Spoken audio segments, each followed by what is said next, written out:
अस्सलाम वालेकुम।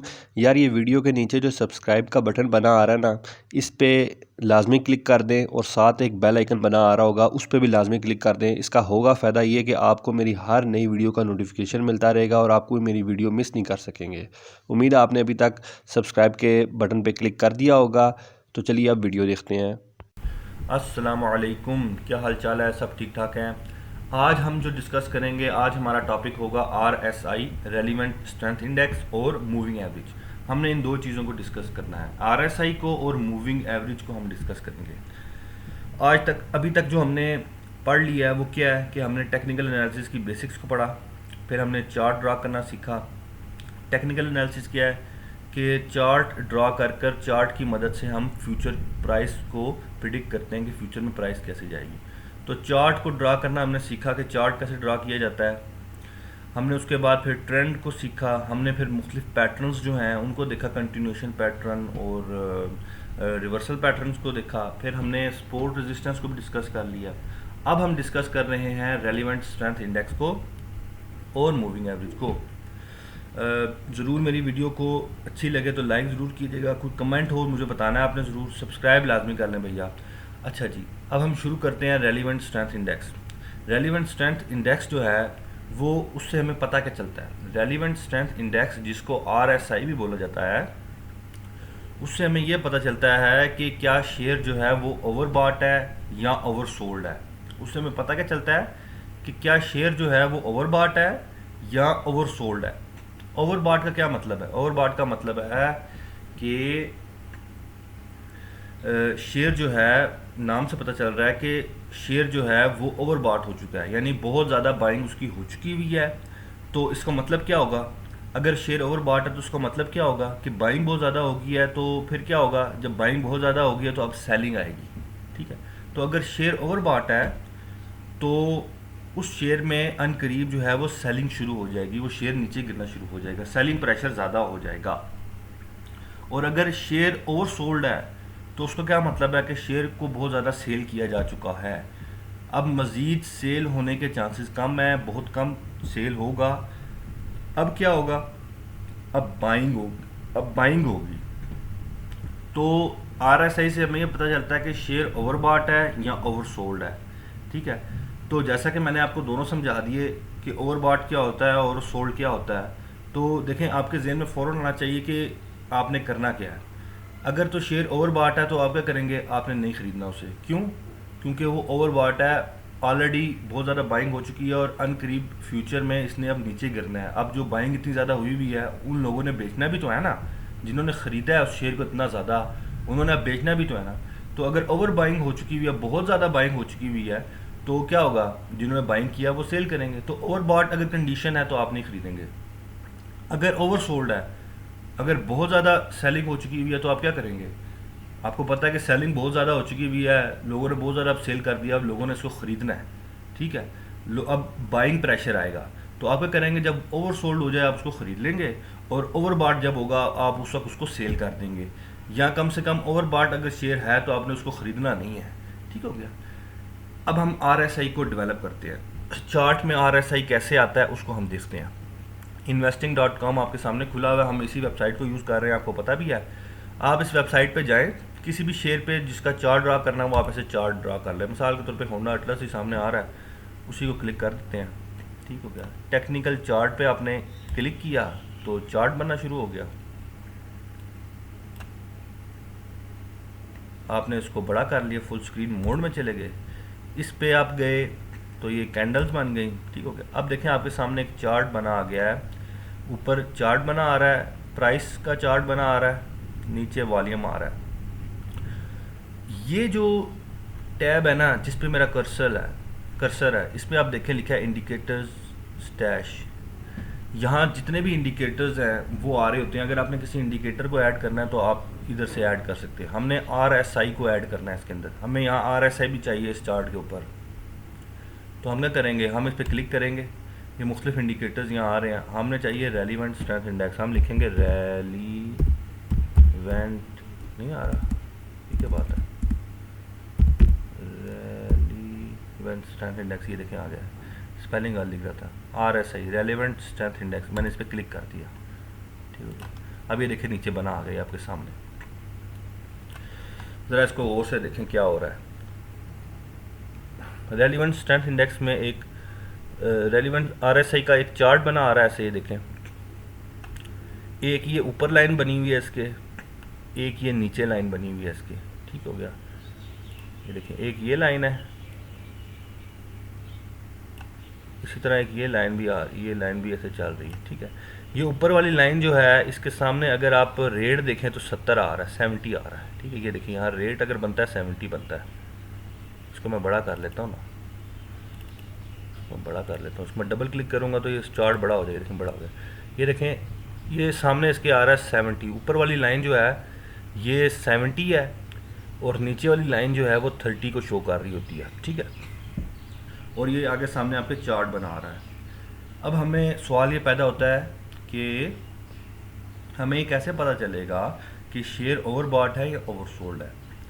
अगर तो ये आरएसआई का जो ये चार्ट बना आ रहा है ये 30 से नीचे हो, यानी कि जो नीचे वाली लाइन है ये 30 पे है, अगर इससे इस लाइन से नीचे हो जाए तो इसका क्या मतलब है? इसका मतलब है कि ये ओवरसोल्ड है। आरएसआई अगर 30 से नीचे होगा तो ये ओवरसोल्ड होगा। जिस तरह आप ये देखें, ये यहाँ से ये जो चार्ट है ये जब 30 से नीचे गिरा है तो ये जो जगह है जहाँ मेरा कर्सर है, यहाँ मैं इसको ड्रा भी कर लेता हूँ। ये देखिए ये जो जगह है ना ये 30 से नीचे है तो ये ओवरसोल्ड हो चुका हुआ है, ठीक है। और अगर ये 70 से ऊपर होगा यानी कि जो ऊपर वाली लाइन है इससे अगर ऊपर चला जाएगा ये आरएसआई जो चार्ट ड्रा हुआ है तो ये ओवरबॉट कंडीशन हो जाएगी। ओवरबॉट यहाँ तो अभी कोई चार्ट ऊपर नहीं गया 70 से, लेकिन अगर हम पीछे देखते हैं शायद हमें पीछे कहीं ओवरबॉट नज़र आए। ये देखें, ओहो ये देखें आपके सामने ये 70 से ऊपर चला गया है तो ये क्या है, ये इस वक्त ओवरबॉट हो चुका हुआ है। कई लोगों की स्ट्रेटजी क्या होती है, वो करते क्या है कि जब शेयर जो है आरएसआई 30 से नीचे चला जाता है, ओवरसोल्ड हो जाता है, तो उस वक्त उसको खरीद लेते हैं और उस वक्त तक होल्ड रखते हैं जब तक वो ओवरबॉट ना हो जाए। जब ये 70 से ऊपर चला जाता है उस वक्त उसको सेल कर देते हैं। ये एक इंडिकेटर है। तो हमने क्या पढ़ा है, देखें ये जो 70 से ऊपर चला गया तो ये क्या है, ओवर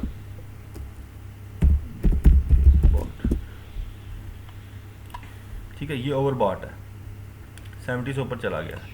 और ये क्या है जनाबे वाली 30 से नीचे गया है, ये क्या जी, ओवरसोल्ड है, ठीक है। तो 30 से नीचे गया तो ओवरसोल्ड हो जाएगा, और 70 से ऊपर गया तो ओवरबॉट हो जाएगा।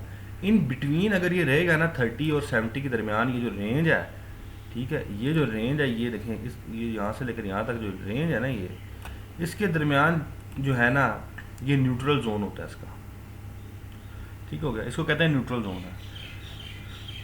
तो तरीकाकार क्या होता है? तरीकाकार ये होता है कि आप करते क्या हैं, आपने कोई भी शेयर लिया हुआ है ना, आप क्या करेंगे कि सबसे पहले आप जाएंगे उसके प्राइस चार्ट पे, जो प्राइस चार्ट डेवलप हुआ हुआ है इसका, ठीक है। मिसाल के तौर पर मैं कोहॉर्ट सीमेंट खोलता हूँ, मैंने ऐसे खोल दिया, ये सामने आपके आ गया, ठीक है। अब यहाँ भी इधर भी आप देखें तो आपके सामने ये देखें कितनी दफ़ा 30 से नीचे गया, ये ओवर सोल्ड हो गया है। और ये आपके सामने ये देखें 70 से ऊपर गया है, 70 से ऊपर चला गया आरएसआई के, तो इसका मतलब क्या, चार्ट आरएसआई का जो चार्ट है ये शो कर रहा है कि ये ओवरबॉट हो चुका है। ये देखें उसके बाद फ़ौरन नीचे गिरा है, देखें गिरता चला गया। जैसा कि मैंने आपको कहा जब शेयर ओवरबॉट होगा तो फिर उसने उसके बाद नीचे गिरना है, और जब ओवर सोल्ड होगा तो उसके बाद उसने ऊपर उठना है। आपके सामने ये देखें ये यहाँ ओवर सोल्ड था इस जगह पे, इसके बाद इसने ऊपर चढ़ना शुरू किया, फिर ओवरबॉट हुआ, फिर वहाँ से नीचे गिरना शुरू हुआ, फिर थोड़ा सा ऊपर गया, फिर नीचे गिर गया, फिर यहाँ ओवरसोल्ड हो गया, फिर उसके बाद थोड़ा सा ऊपर गया, फिर गिरा, ओवरसोल्ड हुआ, फिर उसके बाद ऊपर चढ़ना शुरू हो गया। तो ओवरसोल्ड के बाद शेयर जो है वो ऊपर जाता है, मतलब उसका मतलब ये नहीं है कि फ़ौरन ऊपर जाएगा, लेकिन ऊपर जाता है। तो मैं बात कर रहा था कि आपने इसको इस्तेमाल कैसे करना है। अब होता क्या है, आपने प्राइस का चार्ट ड्रा किया है, तो मैंने जैसे आपको पहले भी बताया कि सबसे पहले जब आप प्राइस का चार्ट ड्रा करते हैं तो आप ट्रेंड को देखते हैं कि सिमत क्या है, डायरेक्शन क्या है, अप ट्रेंड है, डाउन ट्रेंड है या कंटिन्यूशन पैटर्न है, ठीक हो गया। अब देखें, यहाँ आपको देखने से पता चल रहा है कि डाउन ट्रेंड है। ये देखिए डाउन ट्रेंड की एग्जांपल आपके सामने आ गया। हर डाउन ट्रेंड का मैंने आपको क्या बताया था कि हर अगला जो हाई पॉइंट होता है वो पिछले हाई पॉइंट से नीचे होता है। यहाँ देखें, हर अगला हाई पॉइंट पिछले हाई पॉइंट से नीचे है।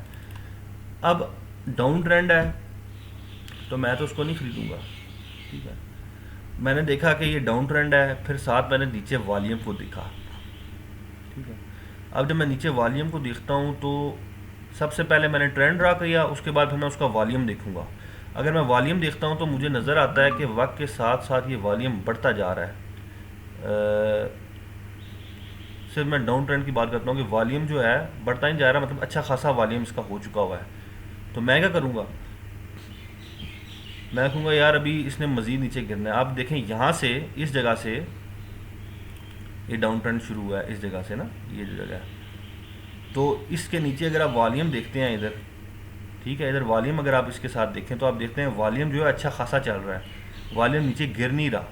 जितना वॉल्यूम शुरू में था तकरीबन उतना ही चल रहा है। इसका मतलब क्या है, मैंने आपको पहले बताया वॉल्यूम इंटेंसिटी को शो करता है। इसका मतलब ये है कि डाउन ट्रेंड जो है वो अच्छा खासा स्ट्रॉन्ग है। यहाँ आकर मज़ीद बढ़ गया तो डाउन ट्रेंड जो है वो अच्छा खासा स्ट्रॉन्ग है। तो मैं क्या करूँगा, मैं अभी शेयर को नहीं ख़रीदूँगा जब तक ये डाउन ट्रेंड की लाइन को ब्रेक नहीं कर देता, जो इसकी रेजिस्टेंस लाइन भी है। जब इसने इसको ब्रेक किया तो उसके बाद मैं सोचूंगा कि मैंने ख़रीदना है या नहीं ख़रीदना, क्या ये कंटिन्यूशन पैटर्न बना रहा है या रिवर्सल पैटर्न बना रहा है। यहाँ तो नज़र आ रहा है कंटिन्यूशन पैटर्न बन रहा है, ठीक हो गया। तो मैं क्या करूँगा, जब RSI डाउन ट्रेंड है ना, डाउन ट्रेंड में मैं ये देखूँगा कि RSI कितना है। RSI जब ओवरसोल्ड हो गया तो मैं इसको ख़रीद लूँगा। जैसे ये आपके सामने देखें, जब ये बिल्कुल नीचे आया 103 पे आया तो RSI भी ओवरसोल्ड हो चुका हुआ था। तो जब ओवरसोल्ड कंडीशन होती है और डाउन ट्रेंड भी काफ़ी कमज़ोर हो चुका होता है, जैसे कि यहाँ नज़र आ रहा है कि यहाँ आकर आपने देखा कि इसने अप डाउन ट्रेंड को ब्रेक भी कर दिया, लेकिन यहाँ करीब आके आपको नज़र भी आ रहा है कि डाउन ट्रेंड काफ़ी कमज़ोर हो चुका हुआ है, काफ़ी लो आ चुका हुआ है। अपनी जो रेजिस्टेंस है इस लेवल पे, अगर आप पीछे जाएं, सॉरी, अगर आप यहाँ पीछे जाते हैं, ओ यार ये कहाँ से ड्रा हो रहा है बार बार, ये इसकी स्ट्रॉन्ग जो है वो है सपोर्ट है। यहाँ आपने देखा कि बड़ी स्ट्रॉन्ग सपोर्ट के करीब करीब आया हुआ है, तो मज़ीद नीचे गिरने के चांसेस कम है। 103 पे आया हुआ है तो इसने मज़ीद तो चांसेस कम है नीचे गिरने की, क्योंकि और इसके साथ आपने ये भी देखा कि RSI भी ओवरसोल्ड है। तो आप क्या करेंगे, आप इसको ख़रीद लेंगे इधर, और फिर जब ये ओवरबॉट हो जाएगा तो फिर आप इसको सेल कर देंगे। एक ये भी स्ट्रैटेजी होती है। तो उम्मीद है आपको RSI की समझ लग गई होगी। RSI ओवरबॉट और सोल्ड कंडीशन में बताता है। अब बात करते हैं मूविंग एवरेज की। देखें, मूविंग एवरेज बड़ा आसान है, कोई इसमें ये एक और इंडिकेटर है। मूविंग एवरेज क्या है, बड़े आसान लफ्ज़ों में आपको समझा देता हूँ। अब ये चार्ट ड्रा हुआ है, ठीक है, ऐसे चार्ट चल रहा है। हम ये चाहते हैं कि हमें एक लाइन मिल जाए जिससे हमें सही तरीके से ट्रेंड का पता चले। तो उसके लिए हम एक मूविंग एवरेज की लाइन को ड्रा करते हैं। मूविंग एवरेज क्या होता है, मूविंग एवरेज ये करता है, मिसाल के तौर पे अगर हम 10 डेज़ मूविंग एवरेज यूज़ कर रहे हैं तो 10 डेज़ मूविंग एवरेज क्या करेगा कि हर पिछले 10 दिन की जो क्लोजिंग प्राइस है उसको ऐड करेगा, डिवाइडेड बाय 10 करेगा, तो हमारे पास एवरेज प्राइस निकल आएगी। वो हर रोज़ हर पिछले 10 दिन की प्राइस का एवरेज निकालेगा। हर रोज़ मिसाल के तौर पे आज उसने पिछले 10 दिन की एवरेज प्राइस निकाली है, फिर उससे अगले दिन एवरेज प्राइस निकालेगा पिछले 10 दिन की, फिर उससे अगले दिन पिछले 10 दिन की एवरेज प्राइस निकालेगा।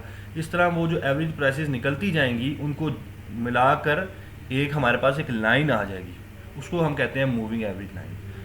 मूविंग एवरेज लाइन 10 डेज़ की भी हो सकती है, यानी पिछले 10 दिन की प्राइस का एवरेज लेके हम लाइन को ड्रा करें। 20 डेज़ की भी हो सकती है, 100 डेज़ की भी हो सकती है। अमूमन 100 डेज़ की जो मूविंग एवरेज लाइन होती है ना, उसको इस्तेमाल किया जाता है क्योंकि वो ज़्यादा रिलायबल होती है, क्योंकि उसमें 100 दिन का प्राइस जो है उसकी एवरेज यूज़ कर रहे होते हैं, तो वो ज़्यादा रिलायबल समझी जाती है। तो अमूमन वही इस्तेमाल की जाती है, हम भी यही इस्तेमाल करेंगे। मूविंग एवरेज की जो लाइन होती है ना, वो बजाते खुद सपोर्ट या रेजिस्टेंस होती है।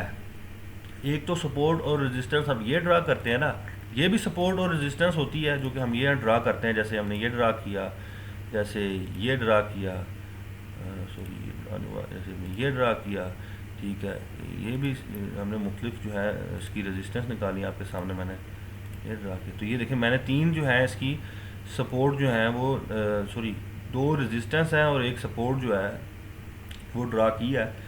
इसी तरह जो मूविंग एवरेज होती है वो भी सपोर्ट या रेजिस्टेंस का काम देती है। अब हम मूविंग एवरेज को निकालना देखते हैं। उसी तरह मैंने मूविंग एवरेज भी एक इंडिकेटर है, तो जारी बात है ये आपके सामने जो एक बना आ रहा है, हम इंडिकेटर स्टैश पे क्लिक किया और हम यहाँ लिख देंगे moving average, MOVI। Moving average सामने आ गया। यहाँ आ रहा है moving average exponential weighted average. ये ज़्यादा रिलायबल होते हैं, मूविंग एवरेज वेटेज जो है ना ज़्यादा रिलायबल होता है। चाहे तो इसको इस्तेमाल कर लें, चीज़ एक ही है, लेकिन ये इसमें थोड़ा जो फार्मूला यूज़ हुआ है ना इसको निकालने के लिए मूविंग एवरेज, वो ज़्यादा जो है ना वो अच्छा होता है, तो इसलिए इसको भी इस्तेमाल किया जाता है। लेकिन हम फ़िलहाल मूविंग एवरेज जो सिंपल मूविंग एवरेज है उसी को देखेंगे। अगर आपने ये करना तो इस पर क्लिक कर दें। बस आप ये जहन में रखें मूविंग एवरेज वेटेज या एक्सपोनेंशियल जो है वो ज़्यादा रिलायबल होता है, ज़्यादा अच्छे तरीके से जो प्राइस की मूवमेंट है उसको शो करता है, तो इसलिए इसको भी इस्तेमाल किया जाता है और इसको भी इस्तेमाल किया जाता है। बहर कैफ अभी हम मूविंग एवरेज सिंपल जो मूविंग एवरेज है उसको देख रहे हैं। आप इस पर क्लिक कर दें, ठीक है। आपने क्लिक कर दिया तो आप देखें ये इस जगह पे जहाँ मेरा कर्सर है यहाँ मूविंग एवरेज आ गया, और ये देखें एक लाइन ड्रा हो गया, ठीक है, ये लाइन ड्रा हो गई है, ठीक है। साथ हमने मूविंग एवरेज 100 डेज़ का लेना है। यहाँ देखिए क्या आ रहा है, MA फिर ब्रैकेट में 9 लिखा आ रहा है। 9 का मतलब है पिछले 9 दिन की प्राइस का, 9 डेज़ की प्राइस का मूविंग एवरेज ले रहा है। हमें 100 डेज़ की प्राइस का एवरेज निकालना है। हम क्या करेंगे, हम ये जो साथ ये सेटिंग फॉर्मेट का लिखा आ रहा है, एक कर्सर सा एक गोल सा दायरा सा बना हुआ है, इस पर क्लिक करेंगे और लेंथ में 9 की बजाय हम 100 डाल देंगे, 100, ठीक हो गया। हम 100 डाल देते हैं, ये 100 डेज़ की मूविंग एवरेज आ गया। अब जैसे मैंने आपको पहले कहा कि मूविंग एवरेज की लाइन बजाते खुद सपोर्ट या रेजिस्टेंस होती है, तो आपके सामने है कि ये जो प्राइस है ये अपनी मूविंग एवरेज के करीब पहुंच चुकी हुई है, और ये रेजिस्टेंस लाइन है, देखें इसको क्रॉस नहीं कर पा रहा, इससे करीब आके नीचे गिर जाता है, इससे करीब आके नीचे गिर जाता है। तो ये भी एक रेजिस्टेंस लाइन होती है, ये भी एक रेजिस्टेंस या सपोर्ट लाइन होती है, जो बड़ी अच्छी सपोर्ट या रेजिस्टेंस लाइन होती है, ठीक हो गया। तो ये था मूविंग एवरेज। उम्मीद है आपको RSI की समझ लग गई होगी, आपको मूविंग एवरेज की समझ लग गई होगी। आपका कोई क्वेश्चन हो आपने मुझसे पूछना है, मैं इंशाल्लाह आपके हर क्वेश्चन का जवाब देने की कोशिश करूँगा। तब तक के लिए मेरे भैया आप सबको मेरी तरफ से खुदा हाफिज़, रब रखा भाई।